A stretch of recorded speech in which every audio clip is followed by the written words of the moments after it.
सभी को नमस्कार। आज का ये सेशन जो हमेशा हर प्रतियोगी परीक्षा से पहले मेरा अंतिम सेशन होता है। वैसे आप सब बच्चों को सब चीज़ें पता हैं। केवल एक सकारात्मक संदेश देने के माध्यम से हमारा ये सेशन है, उन्हीं बातों को अपन रिपीट करेंगे। हर एक बच्चा इस समय घबरा रहा होगा, डर लग रहा होगा, ऐसा लग रहा होगा कि कुछ भी याद नहीं है और हो सकता है इस समय तुम्हारी अत्यधिक दबाव की वजह से पढ़ाई ना भी हो। यदि ये सब लक्षण आपके अंतर्गत हैं तो आपको कहीं ये मत सोचना कि सर हम फेल हो रहे हैं, ये एक नेचुरल है। ये सब लक्षण यदि मैं आपकी जगह होता तो मेरे अंदर भी आएंगे। इस बात को लेकर यदि आप ये सोचेंगे, ओवर थिंकिंग करेंगे कि मेरी पढ़ाई नहीं हुई, मेरा नहीं हुआ तो पेपर बहुत टफ आ गया तो हम कैसे हल करेंगे, क्या नहीं हुआ ये हो जाएगा, ये सब सवाल कहीं ना कहीं ओवर थिंकिंग की वजह से हमारे ऊपर और प्रेशर क्रिएट कर देते हैं। आज भी ये प्रेशर रहेगा, कल भी प्रेशर रहेगा, लेकिन जब एग्जाम हॉल में जाओ ना, उस दिन ये प्रेशर साथ लेके नहीं जाना। अब आप कह दोगे कि सर इसका क्या समाधान है? एक छोटी सी बात मैं कहूंगा, देखना ही। टॉपर वह नहीं जो सब कुछ जानता है, ये लिखी है मैंने। टॉपर वह नहीं जो सब कुछ जानता है, टॉपर वो है जो जानता है उसे सबसे सही और शांत दिमाग से इस्तेमाल करता है। मतलब आपको सब कुछ कभी नहीं आ सकता, आपको पूरे पर्सन कभी नहीं आ सकते, आप पूरा सिलेबस कभी कवर नहीं कर सकते, लेकिन सबसे इंपॉर्टेंट बात है कि तुम शांत दिमाग के साथ यदि चले जाते हो और जो तुम्हें आता है उसको अच्छे से प्रेजेंट कर देते हो, तो इसका मतलब तुम जीत जाते हो। सबसे इंपॉर्टेंट एग्जाम में जो होती है वो प्रोसेस होती है, परिणाम कभी इंपॉर्टेंट नहीं होता। मैं आपको मेरा एक छोटा सा एग्जाम्पल देके बताऊं। मैं पहली बार एक ऐसी एग्जाम जिसकी तैयारी नहीं करके गया, पूर्व ज्ञान के आधार पे गया, लेकिन जैसे मैं सेंटर से पहले खड़ा था तो मेरे अंदर एक प्रेशर आने लग गया कि मैं बिना तैयारी एग्जाम दे रहा हूं, कहीं मेरा सिलेक्शन नहीं हुआ तो लोग क्या कहेंगे कि एग्जाम देने आ गए, इसका हुआ ही नहीं, ये तो ऑलरेडी लगा हुआ है। असिस्टेंट प्रोफेसर बनने के बाद वो मेरी एग्जाम थी पहली, और मेरी बिना प्रिपरेशन की थी वो एग्जाम। फिर मैंने सोचा मान लो अपना नहीं होगा तो मैंने सोचा कोई बात नहीं, प्राइवेट यूनिवर्सिटी से पीएचडी कर लेंगे। नंबर दो, नहीं होगा तो क्या, पीएचडी जरूरी थोड़ी है, गवर्नमेंट नौकरी लग गई बहुत इनफ है। मतलब ये चीज दिमाग में मैंने इनको बड़ा किया, तो धीरे धीरे जो ये प्रेशर था कि मुझे प्रश्न नहीं आएंगे, वो नहीं होगा, और मैं एकदम चिल हो गया। मैं पेपर देने गया और मेरी लाइफ का मैं बताऊं कि बिना पढ़ा हुआ सबसे शानदार पेपर वही गया। इसका मतलब ये था कि मैंने कुछ बड़े कारण बना लिए कि नहीं होगा तो ये हो जाएगा ना, तो कोई भी प्रेशर। अब आपको सब वीडियो बना बना ज्ञान देंगे, शांत होकर दिमाग से एग्जाम देनी है, घबराना नहीं है, डरना नहीं है, होगा वही जो नियत में लिखा है, भाग्य में लिखा है। ये बहुत सारे वीडियो आपके सामने आएंगे। अरे हम सबको पता है कि ये तो होगा भाई, ज्ञान देना बड़ा आसान है, लेकिन जब एग्जाम हॉल में एज ए अभ्यर्थी तुम जाओगे ना, और जब पेपर तुम्हारे सामने आएगा, तो वो जो मनोस्थिति होगी ना, वो जितने भी तुम वीडियो देख के जाओगे वो सब वीडियो फेल हो जाएंगे। वहां पे केवल मौजूद रहेगा तुम्हारा साइकोलॉजिकल जो प्रश्न है वो। अब वो मनोवैज्ञानिक व्यक्ति जो तुम्हारे अंदर है, यदि वो एग्जाम पेपर में, पेपर हॉल में यदि अपने आप को मेंटेन कर जाता है, तो कोई दो राय नहीं है कि तुम्हें कोई नहीं रोक पाएगा। और यदि तुम उसमें हार गए तो याद रखना बड़ी प्रॉब्लम आ जाएगी। तो मेन चीज जो है वो सबसे इंपॉर्टेंट है, वो आपको समझ में आ रही है जो मैं कहना चाह रहा हूं, कि वहां साइकोलॉजिकली आपको बहुत स्ट्रांग रहना है। वहां ये मत सोच लेना कि वो वीडियो जो ज्ञान की बातें हैं वो सब आपको ऐसा लगेगा कि सब फेल हो रही हैं। सबसे इंपॉर्टेंट चीज जो मैं आपको आज बताने जा रहा हूं वो है प्रोसेस को फॉलो करना है। और प्रोसेस क्या है, एक सिंपल सी बात यहां जो मैं बताने जा रहा हूं इसको फॉलो कीजिएगा। 2 मिनट में अपन बात खत्म करेंगे, क्योंकि आपके पास भी टाइम नहीं है और इस समय मैं टाइम लेना नहीं चाहता, मैं वही बात करना चाहता हूं जो आपके लिए जरूरी है। पहली चीज जो आपको इस समय नहीं करनी चाहिए या करनी चाहिए, इन सब की चर्चा मैं कर रहा हूं। क्या करना चाहिए और क्या नहीं करना चाहिए आपको। नंबर दो, पहला रोड मैप आप जरूर बना लें अपने दिमाग में। रोड मैप का मतलब समझ रहे हैं, मैं पेपर देने जा रहा हूं, यदि मेरा 23 का पेपर है, ठीक है, उसके बाद कुछ बच्चों का 26 को पेपर होगा, तो कहीं ना कहीं आपको दिमाग में ये मत लाना कि सर 23 वाले पेपर को 26 वाले जरूर देख लें, बाकी 23 वाले बच्चे जो हैं उस पेपर को आके देखेंगे भी नहीं, उनका जो सब्जेक्ट है उसकी प्रिपरेशन में लग जाएंगे। रोड मैप आपके सामने ये है कि इस समय क्या नहीं पढ़ना। जो चीजें आप रिवाइज कर चुके हैं 5 दिन में वो मत पढ़िए, केवल फैक्चुअल चीजें। जैसे जनगणना के आंकड़े हैं, करंट के डेट वाले आंकड़े हैं, जितने भी फैक्चुअल चीजें हैं डेट संबंधी है, और जो टॉपिक जो आपको तुरंत भूल जाते हो उनको आप आज या कल में या परसों मॉर्निंग में, अर्ली मॉर्निंग में पढ़ो तो पढ़ लो। मैं हमेशा लास्ट तक पढ़ता था, अर्ली मॉर्निंग में भी पढ़ता था, मेरी हैबिट है। मनोविज्ञान ये कहता है कि लास्ट टाइम में कम पढ़ना चाहिए, आपको बहुत अच्छे से सोना चाहिए। आप अप्लाई करो तो कर लो, वरना परेशान मत हो जाना कि सर नींद नहीं आ रही, नहीं आ रही तो नहीं आ रही, कोई बात नहीं है। जो बेटर तरीके से आप कर सकते हो वो करने की कोशिश करो। नहीं हो रहा तो अनावश्यक रूप से लोड मत लेना इस चीज को लेकर कि सर नहीं, नींद नहीं आ रही, भूख नहीं लग रही, मत आने दो, कुछ फर्क नहीं पड़ेगा। ये जो ज्ञान की बातें होती है ना, वो सब चीजें फेल हो जाती हैं। आप अपने आप को साइकोलॉजिकली स्ट्रांग मानोगे ना तो चीजें बहुत अच्छी हो जाएंगी। मनोवैज्ञानिक रूप से मजबूत होना, रोड मैप बनाना, और रोड मैप में दो तीन बातें मैं बता रहा हूं। पेपर देने से पहले ईश्वर पे विश्वास रखना है, जो मैं हमेशा रखता हूं। गहरी सांसें आपको जरूर लेनी है। कई बच्चे कहेंगे सर पेन कौन सा, अरे ये चीजें बताने वाली होती हैं, ये हमारा काम है क्या? सबको पता है क्या पहन के जाना है, जो भी पेन लेना, जो भी है नॉर्मल, क्या पेन, क्या आईडी कार्ड, ये सब नॉर्मल चीजें होती हैं। आपको पेपर खोलते ही सबसे पहला जो काम करना है, पूरे पेपर को स्कैन करना है। 1 से 2 मिनट में पूरा पेपर स्कैन होना चाहिए। स्कैन का मतलब समझ गए, सरसरी तौर पे देखना है कि पेपर लगभग कैसा सा है। नंबर 2 पे दूसरा जो पार्ट है, हमेशा जो शुरुआत करें वो उस पार्ट से करें जो आपका स्ट्रोंग है, जो आपको लगता है कि इसमें मैंने बहुत अच्छे से पढ़ रखा है, उस पार्ट को आप हल करना शुरू करें। और जैसे वो पार्ट आपने कर लिया, मान लीजिए आपका ज्योग्राफी बहुत स्ट्रोंग है या मैनेजमेंट बहुत स्ट्रोंग है, आपने इसको हल किया और तुरंत ओमार सीट में, पहली चीज आपको एंट्री के लिए पहले टाइम मिल जाता है, ओमार सीट में तुरंत इस पार्ट को आप पहले भरेंगे। ये आप में कॉन्फिडेंस क्रिएट कर देगा अगले पार्ट के लिए, यार 6% 5% तो मेरे सही हो गए। फिर उस सेकंड नंबर पार्ट, जो पार्ट सबसे अधिक टाइम खपाने वाला है उसको सबसे लास्ट में हल करना है।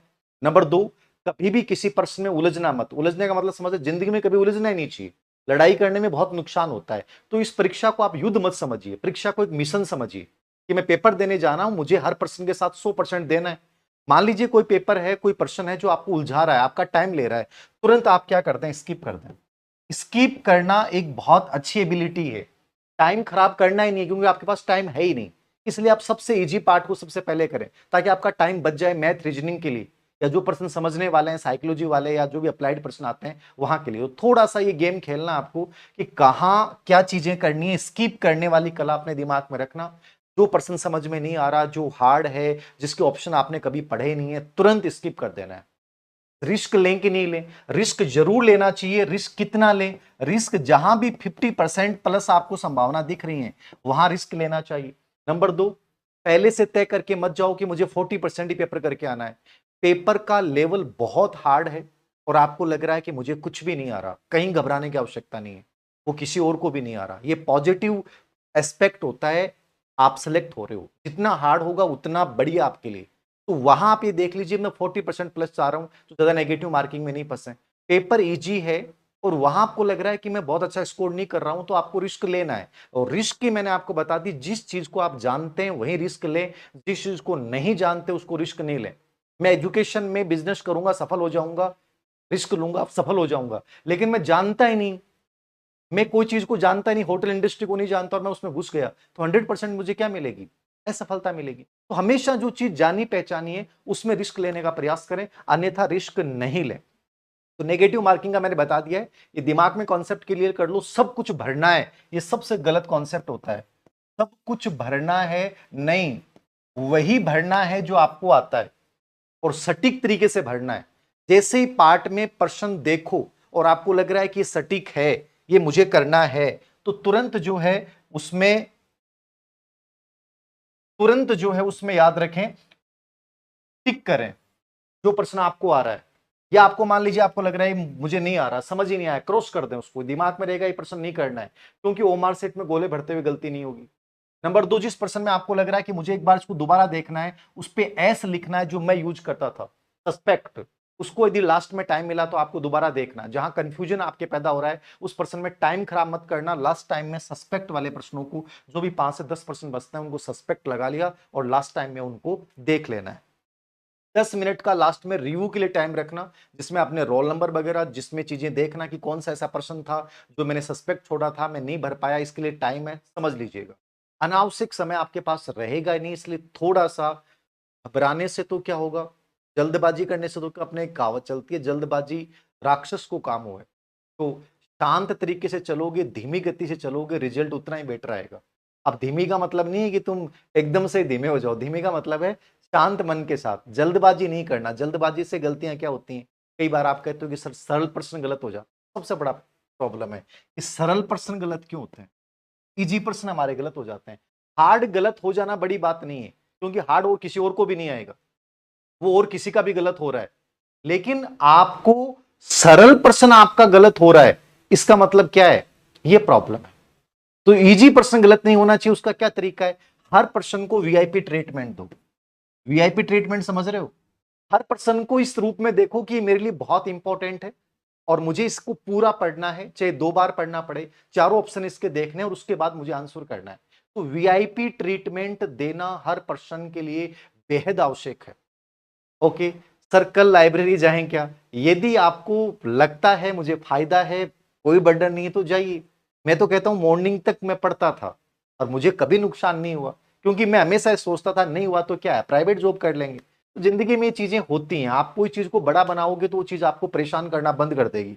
तो रिव्यू वाला मैंने बता दिया, हर पर्सन को वीआईपी ट्रीटमेंट देना है, मतलब सरल पर्सन गलत नहीं होंगे, आराम से 2 बार पढ़ना है और टिक एंड कन्फर्म वाला फार्मूला आपको अपनाना है। और ठीक है, एक ईगो का विषय मत बना लेना किसी पर्सन को लेकर कि मैंने तो सबसे अच्छा पार्ट इस पार्ट को पढ़ा था, ये तो मुझे आना ही चाहिए। मेरे साथ हो गया था ऐसा आरएस में, हिस्ट्री वाले पर्सन गलत हो रहे थे, मेरा दिमाग खराब हो गया, पूरा पेपर खराब। यार ये तो मुझे आनी चाहिए, नहीं कोई जरूरी नहीं है, कोई चीज आए नहीं आए, आपका खुद का सब्जेक्ट आपका खराब जा सकता है। तो इसको लेकर पैनिक होने की आवश्यकता नहीं है, शांत मन से चीजों को देखिए, उतना ही बेटर रिजल्ट आएगा।